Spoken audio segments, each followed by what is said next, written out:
Hi everyone, it's Miss Gingerberry here. I wanted to show you my Samhain altar, how it'll be set up on Samhain. This is take 2 for this video because I was trying to upload it and convert it to an MP4 and the video just sort of sped up and didn't match the audio, so this is take 2. So here is my altar. See if I can get everything in there and we'll talk about what's here.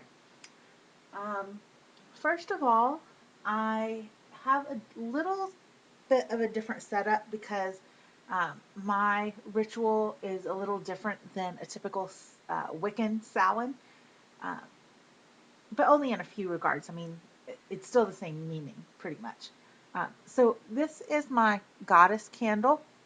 You can't really tell, but it's like a burgundy color, like reddish purple. And this is for my goddess. My matron goddess is Arianrod. And so this candle is very representative of her for me. And she is the goddess that I call upon at Samhain. For me, she's sort of the keeper of the dead. And so what I basically do in my ritual is I call upon Arianrod and then I ask her to allow past loved ones and ancestors' spirits to come through and also so I can commune with them. And then at the end of the ritual, she will basically call everyone home with her and take them off and along with the god, and she will sort of take both of them with her to the land of the dead. This is my god candle here. It's a little diminished. This is the one from last year, but I will be using a new one for this year. Here's the new one. I like to use for the god representation for Samhain, I like to use these bleeding candles. They're just a white candle with various colors on the inside. This one happens to have red and orange and black. I wish I could find some that were just red. I would really like that, but this is what I have. I bought a whole bunch of them on sale. I got them for, um, they were 2 in a pack for 44 cents each at the grocery store on sale one year. So I bought as many as I could. So this is what I use, and this one will be replacing the other one. I just kind of had them lit this week just to kind of get me in the mood, get me in the spirit for salad. Um, so I have the candle for the goddess and the god. We're also having a full moon. I believe it's on the 29th. And I'm going to be celebrating Samhain on the 30th because Halloween is sort of, we like to do other Halloween related stuff on the 31st. So it's a little busy. So Samhain I actually like to do on the 30th. That way I have enough time to myself to do what I want to do. So this silver tray that's here in the middle, this one is usually for my full moon, and I usually just have it up here in the back as a backdrop. But I decided to put it here on the altar, just for remembrance that it's the full moon. This is a candle. Arianrod is also my full moon goddess, so I light this candle in honor of her every full moon. So I have that. I have my representation of Arianrod, which is this little clay castle that I made. And it has a little doorway up there at the top and lots of stairs and some stars and swirls on it. I also have this piece of amethyst. It's not very dark or not a lot of amethyst, but it's what I have. I have something on my finger. Where did that come from? And so those are my goddess representations. Now on this side of the altar, I have my sort of shrine to the dead. And the one that's most important for me is my mother. I lost my mother about 5 years ago. Um, and so I have her picture. I have an older picture of her when she was young, um, or younger, and before she got married and had children, just to kind of remind me that she was a woman before she got married and she was not just a wife and mother, although that was a large part of her life. Um, Also, I don't have a whole lot of pictures of my mom. That my mom was very sick before she died, and she was sick for a long time before she died.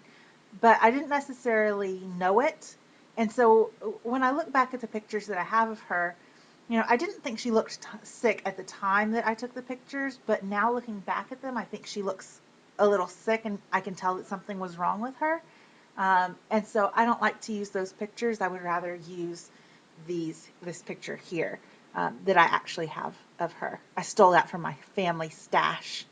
Um, and so I have that picture of her. I have a little candle for her. Purple was her favorite color, so it's purple candle holder and a purple candle. Um, I also have this snail shell that I got at her gravesite, um, probably a couple of years after she passed away, or maybe just 1 year. I don't know. And I have this little sugar skull that I painted for her. It's just a plastic skull that I painted white and decorated. I also have this jar. Um, it's filled with rose petals from her funeral and her obituary. I still need to paint the top. It's been 5 years and I haven't even painted the top. So maybe I'll do that this weekend. So yeah, it's just a remembrance jar for me to remember her. Um, and then I have this small tea light here for um, ancestors that I know the names of. So I have my um, paternal grandparents, my dad's parents here, and I have two for my mom's parents, so my maternal grandparents. And so those are sort of for the ancestors that I know. I also have like these hummingbird wind chimes up here in remembrance of my mom. She loved hummingbirds. She loved to watch the hummingbirds outside her window.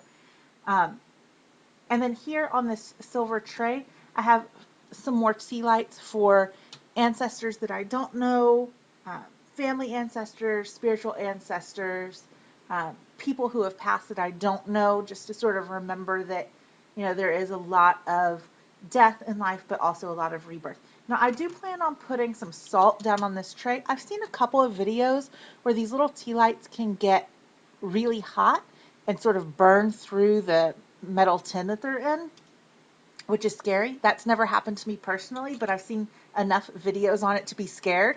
My brother-in-law is a firefighter, so I know he would be probably a little upset with me if I didn't take a little warning from others there. So I'm going to put some salt down just to sort of absorb some of the heat from those. On this side of my altar, I have my athame.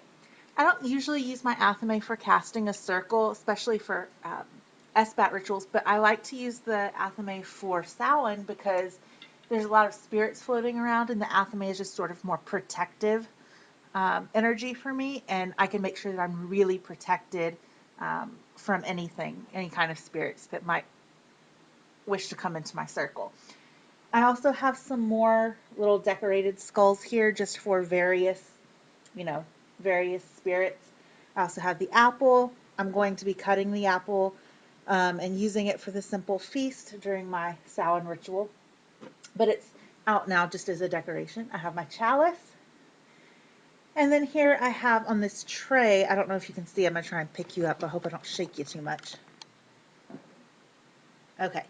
Here on this tray, which is actually over here, excuse all the junk, is some salt and a water dish and a fire candle and an incense burner. So I use those for my quarters.